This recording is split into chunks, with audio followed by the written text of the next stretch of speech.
All right, so when we're talking about operant conditioning and positive reinforcement, let's talk about extinction. So, extinction happens when you terminate reinforcement. So, there's been some kind of behavior, and that has been positively reinforced, right? Resulting in an appetitive stimulus like a food reinforcer. Now, you're breaking that relationship with extinction, and there's no more reinforcement. So, and to contrast that, remember from classical conditioning, remember extinction was you present the CS without the UCS. But here you're presenting where the behavior happens and there is no reinforcer. Now there's some interesting effects that happen here. Now the first thing that can happen is the first day of extinction. So remember, the animal or the human being has been repeatedly reinforced for this behavior. Otherwise, it wouldn't really exist, right? Remember the Thorndike law of effect, right? Wide range of random behaviors. Some of those are met with positive reinforcers, more likely to happen in the future. Behaviors aren't going to persist if they're not reinforced in some way. So the behavior is persisting. Now you're terminating extinction. What will happen is you'll get what's called an extinction burst, a very large increase in that behavioral activity. So if you're talking about rats pressing a bar for food reinforcer, and you put them on extinction, they'll press that bar really a lot of times and it'll burst and increase in the cumulative recorder. You'll see that activity, right? It's also accompanied by frustration, and we're going to talk about the schedules can affect this. But the extinction burst is often accompanied by frustration. So the rats will actually chew bars. The rats, if there's another rat in the cage, will attack the other rat. This can be seen in human beings as well. So you saw some of the Super Nanny episodes, right? Temper tantrums happen.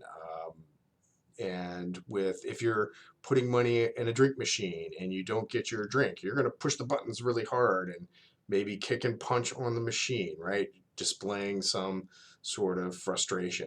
So that happens on the first day.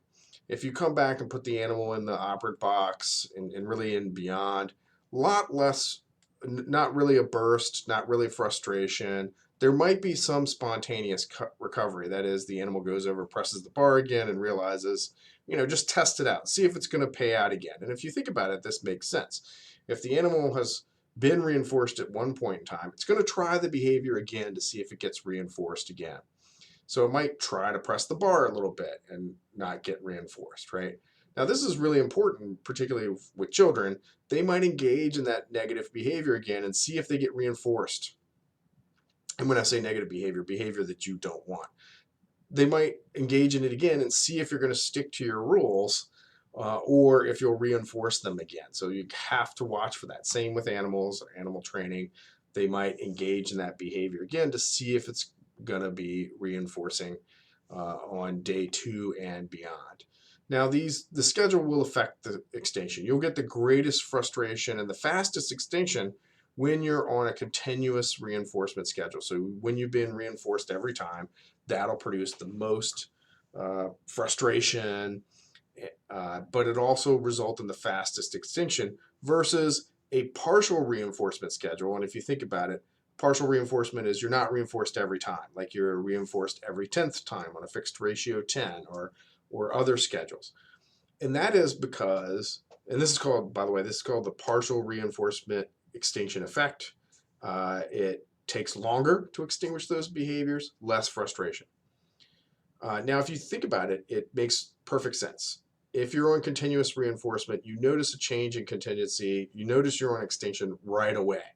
So that means you're going to have the greatest frustration, angry with whoever's not reinforcing you, or maybe it's the equipment. But you're also going to understand that there's been a change in contingencies a lot better. It takes much longer if you're on a partial reinforcement schedule to realize there's been a change in contingencies. So let's think about it. So if we're on continuous reinforcement, like you're putting money in a drink machine, you're going to have great frustration, but do you go back to it the next day? Probably not, right? Because, hey, that drink machine didn't work and it took my money. But imagine that you're on a partial reinforcement schedule. Like imagine that your slot machine isn't paying out like it should. It's going to take you a long time before you realize that there's been a change in the schedule, right? And that you're not actually going to get reinforced, and that behavior is going to persist much longer. So one other thing, one other example of extinction. So if you remember the example that I had with Rosa with negative reinforcement, one of the things that I did is I put her on extinction. She was playing with the plant, and I wanted to change that behavior. I put her on extinction. I didn't play with her when she went over to attack the plant. And what happened is I saw the extinction burst. She jumped right into the plant and demonstrated. So she normally would go up and just bat the fronds of the plant.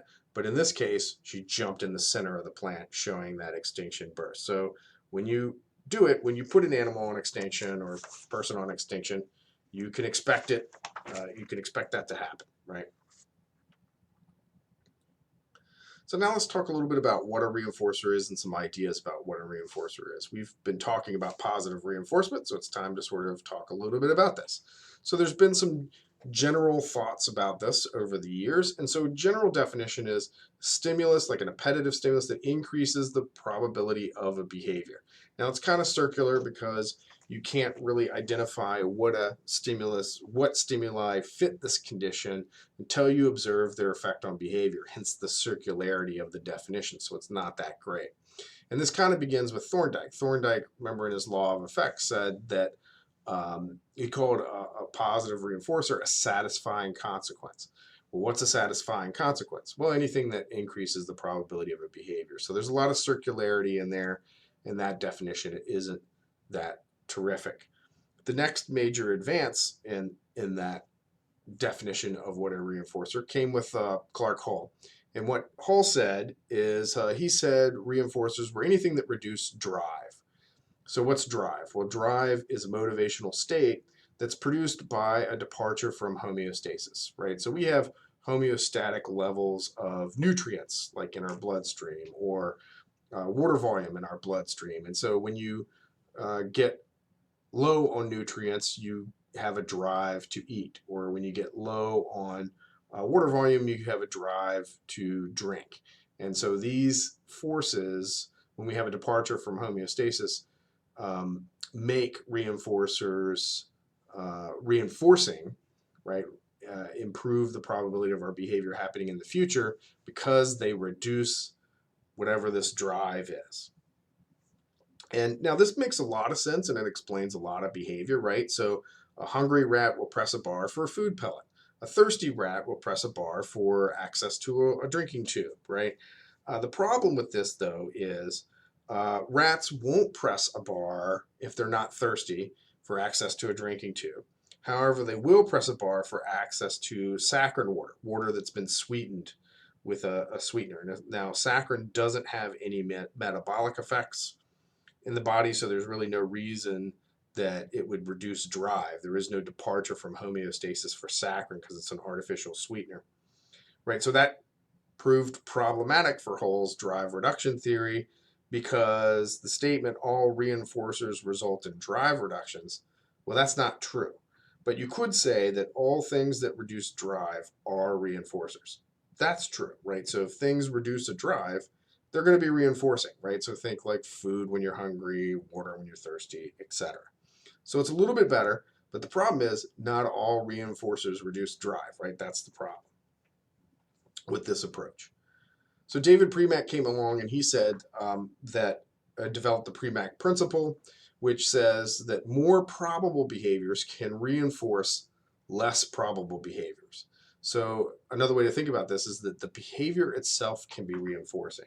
Now there's a couple things, or one thing I want to point out. A lot of times students confuse probable behaviors with things that you like. Now there's a positive correlation between probable behaviors and things you like, but it could also be what you're able to do, right? So think about like during a regular semester when you have a lot of work to do, work may be the more probable behavior. So it's not always, the arrangements are not always that way. But a lot of times they are heavily associated with one another, probable behaviors and things you like, but try not to think about it. Try to think about it more about what behaviors are happening.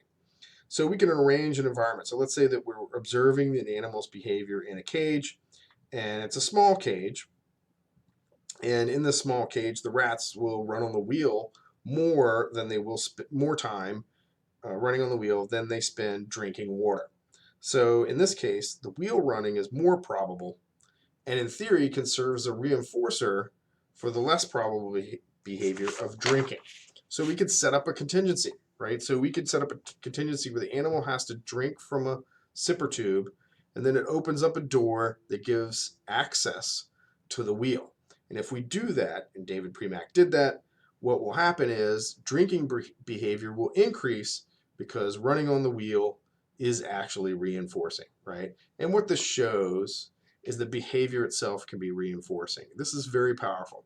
So you can use things like screen time to reinforce your own studying. So if I study for, say, half an hour, then I can spend some time on using my screens, right? Or meeting with friends, or whatever activities you find more reinforcing, right? So behavior itself can be a reinforcer. Now, another breakthrough with reinforcers came from Olds and his research team, who found that certain areas of the brain, stimulating certain areas of the brain, were highly reinforcing. Now, they kind of found this out by accident. They implanted an electrode in what's called the medial forebrain bundle, and they stimulated it. And what they observed is that the animal repeated whatever behavior was being done right before they stimulated it, which told them right away that, hey, this must be reinforcing because you see the behavior happening again. Now, over time, researchers have identified that there are reward circuits in the brain, and I sort of have this mapped out for you here. So it involves areas like the nucleus accumbens. So this is this gold number 3 area here. The ventral tegmental area, or VTA, it's this turquoise area. And then the gold number 1, the caudate nucleus. These areas are heavily interconnected, and they serve as a reward area in the brain, meaning that things that we find reinforcing stimulate these reward areas of the brain. So when you're hungry, food stimulates these reward areas. When you're thirsty, water stimulates these, but also behaviors that you find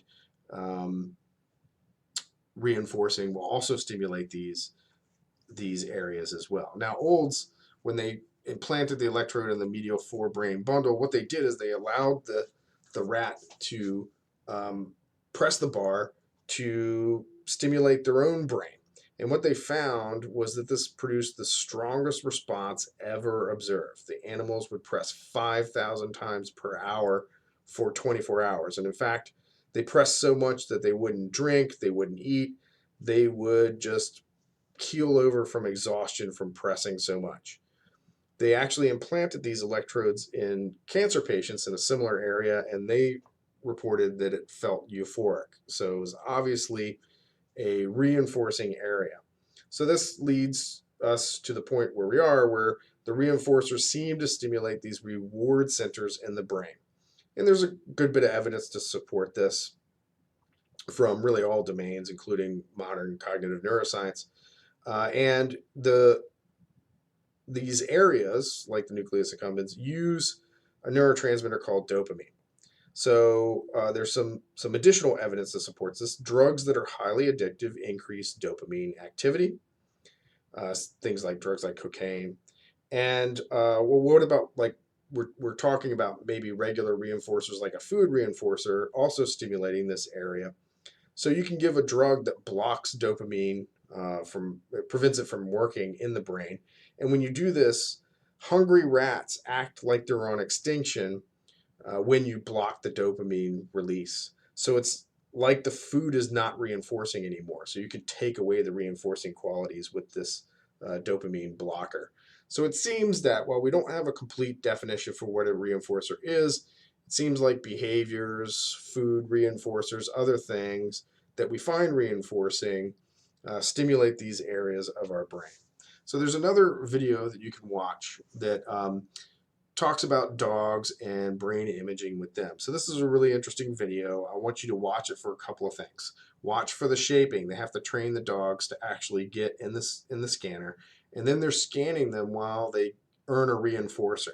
So they're able to sort of look at what parts of the brain and watch for the caudate. They're going to talk about the caudate nucleus is active in the dog brain when they get a reinforcer, reinforcing this aspect of brain areas that are involved in a reinforcer activity.